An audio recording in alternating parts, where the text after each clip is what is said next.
Um bom dia a todos.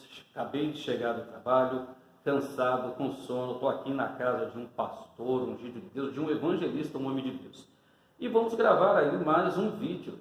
Era o vídeo que eu estava prometendo, se anjos têm asa ou se eles não têm asas. Bom, é bom e fácil de dizer que essa discussão ela vem de muitos e muitos anos, podemos dizer que ela até é milenar.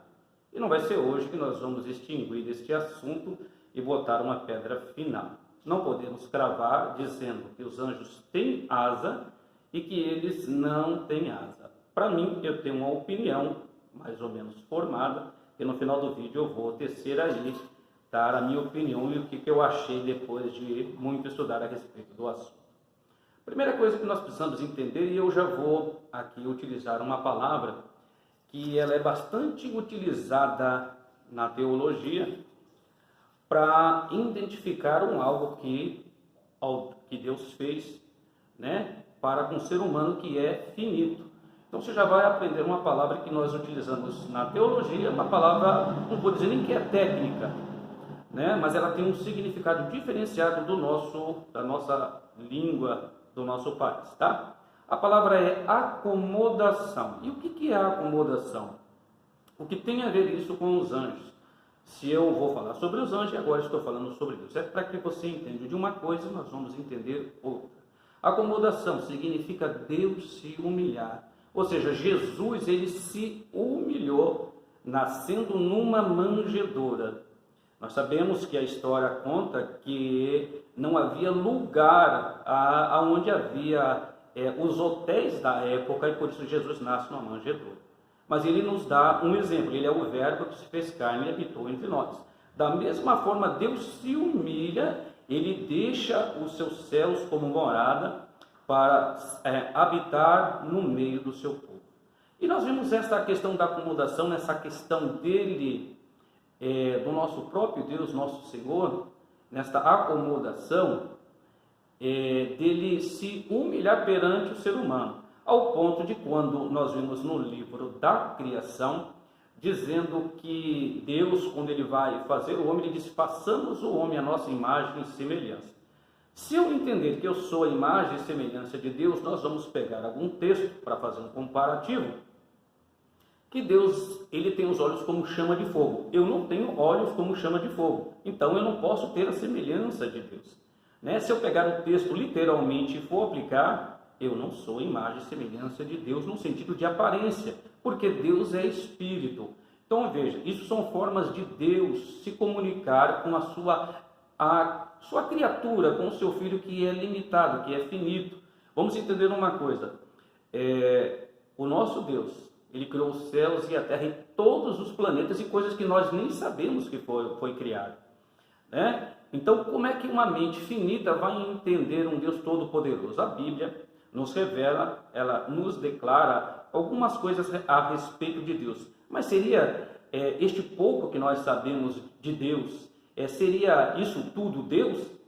Daria para se definir Deus? Não. Então, Deus usa uma linguagem que o ser humano possa entender. Imagem e semelhança, ou seja, Deus pensa como nós também pensamos, né? Nós temos uma sabedoria limitada, Deus é o dono de toda sabedoria, enfim. Então Deus tem que utilizar desta forma para que o homem possa entender. Quando nós falamos de anjo, há uma aplicabilidade da mesma forma. Por exemplo, o anjo que aparece para Maria, ele tinha asas? Não. Ela viu este anjo desta forma. Ele poderia também ter vindo com asas. Significa que ele tem asa? Significa que ele também não tem asa? Nós não podemos bater o martelo, ou seja, neste caso, o anjo que falou com Maria não tinha asa. Então quer dizer que os anjos não têm asa? Ou quer dizer que quando ele aparece em outro texto com asa, ele tem asa? Então vamos lá. Há uma ideia, não é de hoje, mas desde os primórdios, que anjos têm asa. Por exemplo, seres alados. Quando eu penso em anjo, quando qualquer pessoa pensa geralmente em anjo, é uma crença universal. Nós vamos acreditar que eles têm asa e algumas outras pessoas vão entender que não tem asa. Mas geralmente se pensa que tem asa. Por exemplo, qual é o entendimento do cidadão quando se fala a respeito de anjos, que eles têm asa para poder voar. Será que anjo precisaria de asa para voar? O anjo que chegou até Maria, ele veio voando com asas? Não. Isso é uma forma do homem entender, e Deus trabalha justamente em cima do entendimento do homem, porque tem coisas que são realmente sobrenaturais e que nós não teríamos a compreensão. A Bíblia também vai dizer ainda que tem anjos que tinham 4 olhos em visões que o profeta viu. 4 olhos, 4 rostos. E se nós for entender assim, nós vamos entender que anjo tem 4 olhos, né? 4 olhos, 4 rostos, por aí vai por diante. Aí nós podemos dizer assim, bom, mas há uma variedade de anjos. Verdade, é uma variedade de anjos. Mas não necessariamente que eles sejam da forma a qual esses homens viram, né? Numa visão, porque é uma visão, pode ser simbólico. O anjo que Maria viu, se hoje, né, a igreja fosse arrebatada e nós fôssemos para o céu, será que Maria poderia identificar o anjo que falou com ela, Gabriel? Será que ele estava realmente com esta semelhança com aquele mesmo anjo que esteve falando com ela? Sim ou não? Uma boa pergunta, né? Uma outra coisa que nós temos que entender é que dentro da teologia existem algumas outras palavras que são técnicas que eu vou agora trazer para você e você já vai aprender. Uma delas é o antropomorfismo, ou seja, Deus se mostra ao cidadão de uma forma que ele consiga entender com sentimentos humanos, né? E de uma forma que eu possa entender, assim como o antropopatismo, né? É uma forma de Deus trabalhar de uma forma que eu venha entender. Ou seja, Deus aparecendo como se tivesse mão, como se tivesse olhos, como se tivesse boca, como se tivesse ouvido. Assim nós vemos no livro do profeta, do nosso irmão Isaías, que eu estou com a Bíblia aqui e eu vou fazer questão de ler. É o primeiro versículo do capítulo 59, onde diz assim: eis que a mão do Senhor não está encolhida para que não possa salvar, nem o seu ouvido agravado para não poder ouvir.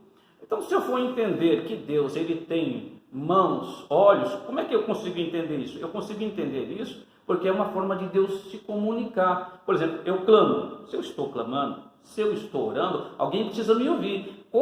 Qual é a ideia que eu vou entender que alguém está me ouvindo? Alguém que tem ouvido, que tem audição.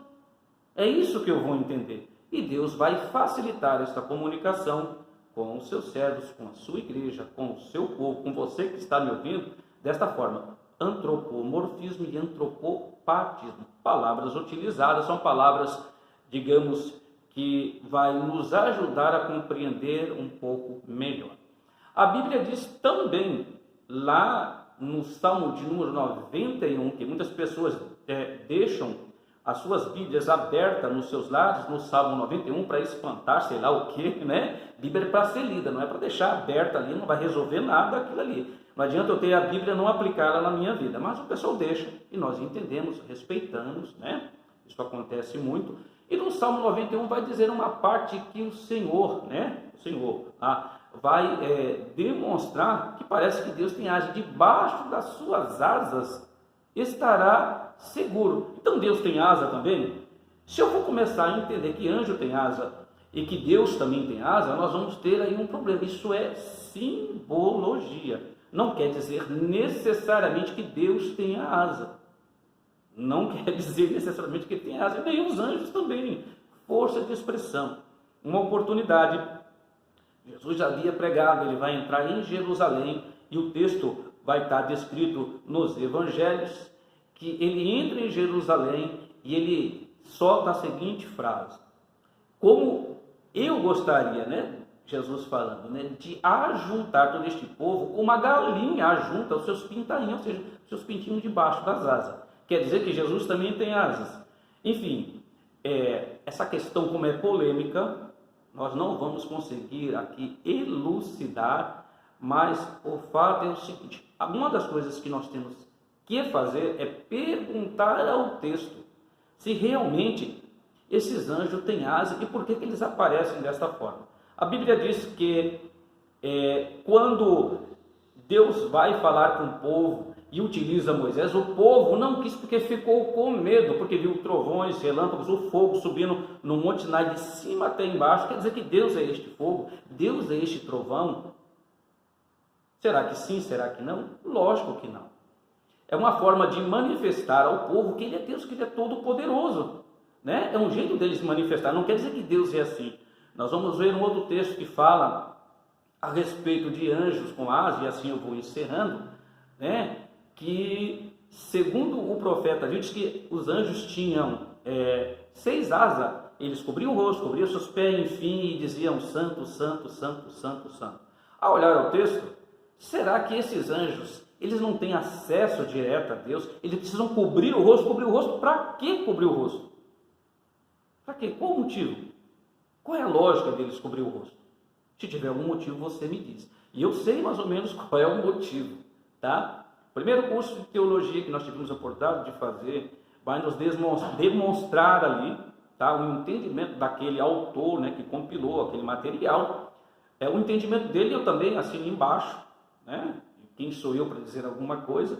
Mas ali é um sinal de reverência. Qualquer anjo da parte de Deus, ele tem acesso a Deus. Ele não precisa cobrir o rosto. A própria Bíblia nos diz, e a própria Bíblia, ela responde que quando eu e você chegarmos ao céu, nós veremos o Senhor Deus como Ele é, esse Deus todo-poderoso. Não podemos ver de qualquer forma, mas nós vamos ter um corpo, que a Bíblia diz para nós que é incorruptível, um corpo celestial, um corpo de glória diferente.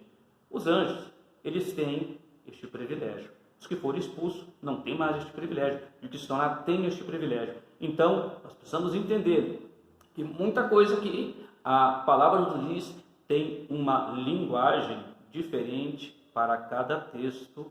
Alguns textos têm uma linguagem apocalíptica, simbólica, teofânica, enfim, alegórica, tipológica, e nós precisamos analisar tudo isso. Então também não posso dizer que anjo não tem asas, como eu também não posso dizer que anjos têm asas, nem dizer que não tem, nem dizer que tem, tá? Para mim, eu, Jonas, hoje, nas pesquisas a qual eu tenho feito, não significa necessariamente que anjos tenham asas, propriamente ditas, tá? Isso é uma crença universal. Os homens de Deus viram desta forma. Não quer dizer que anjo não tenha asas, mas nada indica que eles venham ter asas. Se for assim, eu também vou crer que Deus também tem asa, e aí eu vou dar espaço para muitas quimeras. Então a gente pensa, mas pensa com base bíblica, né, de uma certa forma.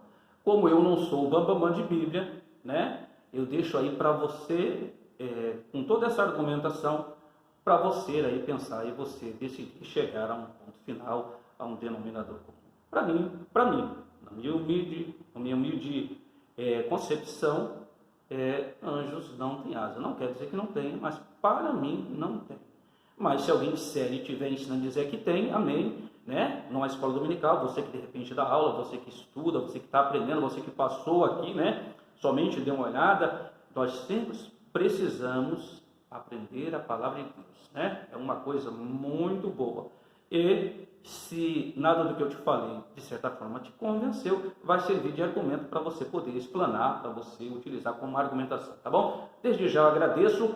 Talvez nós venhamos a fazer aí um próximo vídeo se anjos têm asa ou se não tem. E nós vamos ter aí vários outros vídeos ainda falando sobre anjo. Um abraço a todos, e se o vídeo aí serviu para você, compartilhe aí com seus amigos e se inscreva no canal, e um forte abraço.